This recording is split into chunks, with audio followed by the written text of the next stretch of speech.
Sudah berkenalan dengan Indah? Gadis belia yang hidup di tengah keluarga yang tak tahu bahaya pernikahan di usia dini. Indah, hidupnya tak seindah namanya.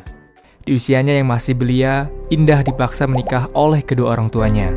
Dan akibatnya, sekarang di saat teman seusianya mengisi waktu remajanya dengan bermain, mencari pengalaman, serta mendapatkan hak untuk belajar di sekolah, Indah justru harus mengemban beban berat untuk mengurus rumah tangganya, mulai dari mengurus anak, serta melakukan pekerjaan lain yang seharusnya belum dikerjakan oleh anak seusianya.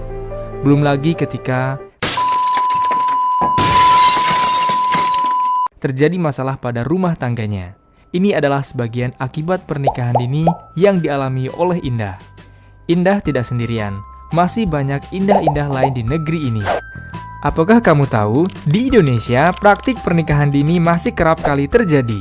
Berdasarkan hasil riset yang ada, Indonesia berada pada tingkat 7 sebagai negara yang memiliki presentasi tinggi angka pernikahan dini di dunia. Dalam lingkup ASEAN, Indonesia berada pada urutan kedua setelah Kamboja. Ketika ditelusuri hingga lingkup kabupaten, seperti halnya di Kabupaten Banyumas yang selama 3 tahun terakhir mengalami kenaikan jumlah praktek pernikahan dini. Jika dilihat dari Undang-Undang Perkawinan Nomor 1 Tahun 1974, bahwa perkawinan hanya diizinkan jika pihak pria sudah mencapai usia 19 tahun dan pihak perempuan sudah mencapai usia 16 tahun. Banyak faktor yang menyebabkan terjadinya praktek pernikahan dini. Di antaranya, faktor ekonomi.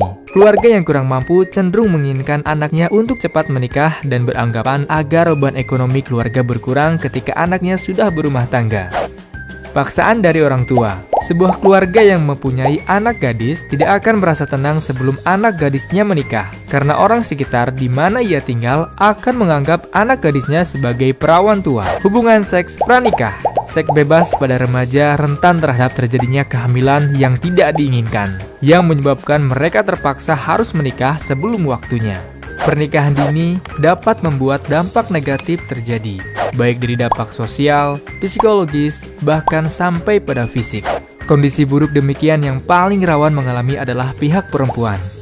Perempuan yang melakukan pernikahan di bawah usia 21 tahun, secara ketahanan dan kekuatan fisiknya masih belum bisa dikatakan baik untuk melakukan reproduksi.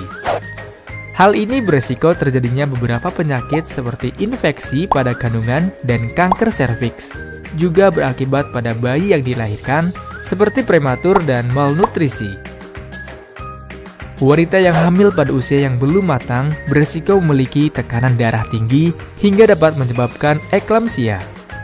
Resiko terberatnya adalah kematian ibu dan bayi, baik sedang dalam kandungan maupun saat dilahirkan. Selain itu, pada usia yang belum matang tersebut, mereka belum bisa mengontrol emosinya. Akibatnya, rentan terhadap kekerasan dalam rumah tangga, bahkan sampai perceraian. Setelah menikah, 94% anak putus sekolah, pendidikan rendah, pekerjaan terbatas, sehingga kemiskinan terus berlanjut hingga ke generasi berikutnya.